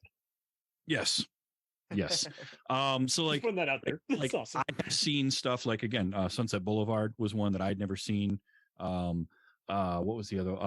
My 100th episode, I did The Shawshank Redemption. I had gone 20 years plus without seeing The Shawshank Redemption, and I saw it, and it was better than everyone told me it was. Hell yeah. So it's just fun to talk. I've got somebody coming up in a couple of weeks who is a movie buff, loves movies, has never seen the original Halloween. I'm like, oh no, we're fixing that. Wow. We're fixing that like tomorrow. So that's coming up soon. So I have a lot of fun with that. You can find it anywhere you get podcasts. Wait You Haven't Seen with a question mark, or just go to tvstravis.com and there's links there to get it on all probably platforms. were too busy watching Resurrection with Busta Rhymes. Yep. And if you go back to August, you'll get to hear both of us. Yeah. Yep. Jason was on the show a few months ago. Yeah. That's actually why we popped up and I was like, hey, I was wondering why you guys felt so comfortable. Yeah. We just did an episode a couple of months ago. Yep. So what movie did you guys talk about on that episode? We talked about, oh man, it was Moonstruck, Cage-a-Palooza. That's what it was. It was the first. He does Cage-a-Palooza every August. We're in the Cage-a-Palooza tweets. Yes. Yep. Every August, I do all Nick Cage movies for the month. That's beautiful. That's absolutely beautiful thing. Because Nicolas Cage is a national treasure. Yes. Not just for 100%. National Treasure. Thank you. He was in National Treasure. He is one, and I just like to celebrate him because, I mean, batshit, but in the best possible way. Yes. 100%. Yeah, I was actually really hoping that we would do Vampire's Kiss, but you'd already done Vampire's Kiss, so we ended up. Yeah, no, I did that a couple years ago. My first year of Cage. That was actually the first Nicolas Cage Cageapalooza movie was Vampire's Kiss. Wow. Okay. Nice. But when are we getting Deadfall? Well, that'll Someone's come gotta up at do some it. point. Okay. I mean, look, it's eventually I'm going to run out of Nick Cage movies. Jack It's and going to Joe take a can do while. Have you guys heard Razzle the shit out Have of. you guys heard the How Did This Get Made on Deadfall? That was a fun one. Oh, They I'm actually sure I did- have. That was actually a live episode that they did out here in Los Angeles that we went and saw. Like that's Oh, why I sweet. saw Oh, wow. that movie. You Oh, get to hear the It's- feedback. And I was really hoping that I would get to say this. It's totally one of those like random like fun factoids that you hopefully one of you gets it. You might not. But funny thing is, so I'm watching Deadfall and like Nick Cage is delivering his dialogue, and I'm like, why do I know this? I've never seen this movie. But the words that he's saying, I have heard these words before, and they're bizarre words like, who sent you? Sam fucking Peckinpah. That's not a phrase you'll just hear anyway. Yeah. Right? So Yeah, when that's one something that like that sticks. comes up, you're like, no, I've heard that phrase. It has to be something. It turned out, I don't know if you guys liked metal back in the day, but there was a band that came out in the late 90s, and they were called Snot.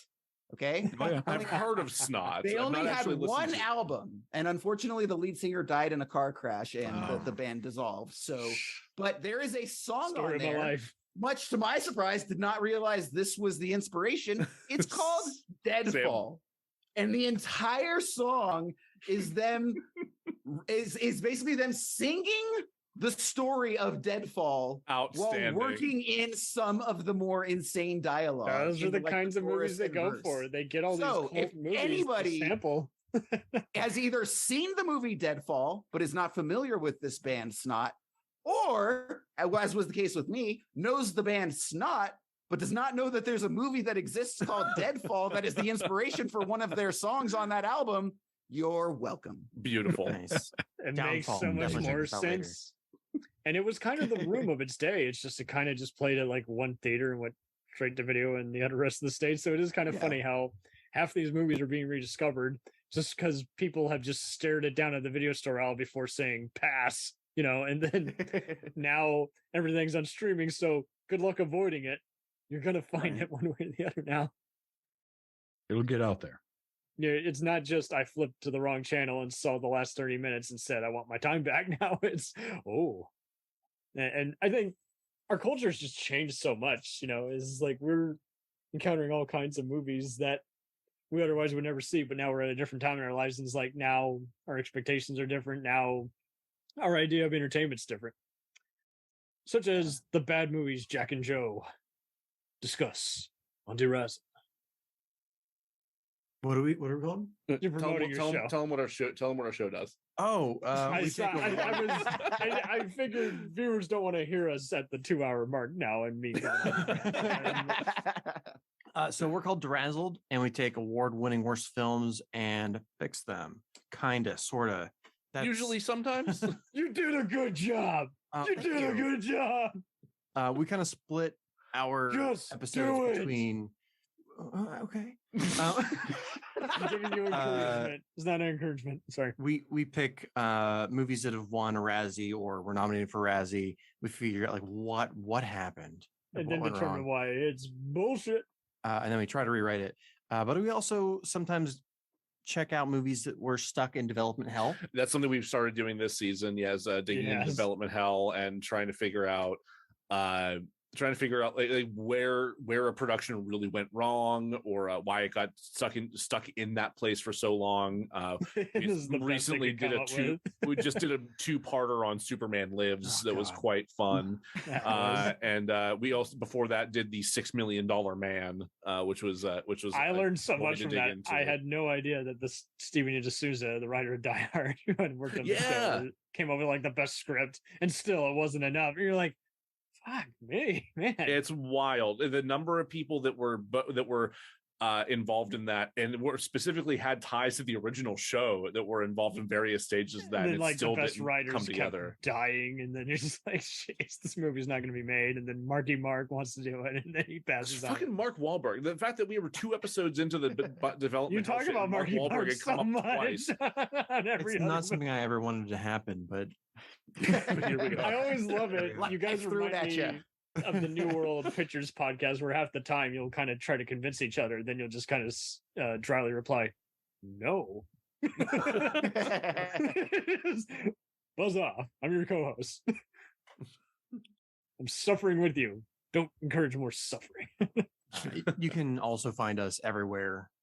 Yeah, everywhere you listen to podcasts. Also at DeRazzled.com, where you can find a bunch of our episodes, a bunch of pictures of our cats, and we also have merch on Redbubble at DeRazzled Merch. Mm-hmm. And now for the most important question, what are the cats' names? We all want to know. There's five total. Yeah, so Jack has 2, which are Bushy, which is short for Bushyasta, which is the Zoroastrian demon of lethargy. And Hazel, because it's a cute name. Yeah. That's usually how it goes. Let's just go back to the first part. And Joe, do you have pretentious names or normal names? Mine have somewhat normal names. So we have 3 cats at my house. There's Lucretia, who's you gotta say this. And I lived together for a little while and knows he's met Lucretia firsthand. It's still healing. Like yeah, Lucretia. And then we also have our 2 idiot orange boys, Ben and Samson. Nice. Samson the vampire? Nice. Samson and Goliath? Well, I mean, he did bite the hell out of me very early on in our relationship, so maybe. But now he's my best friend, and he's never had a thought cross through his tiny pea brain. That's our next podcast, is where we all just bring our cats on and hosted by cats in space, in the hood. Oh no! I'm killing you all. Thank you all. This was dynamite. No, this is a lot of fun. Boom, boom. Definitely.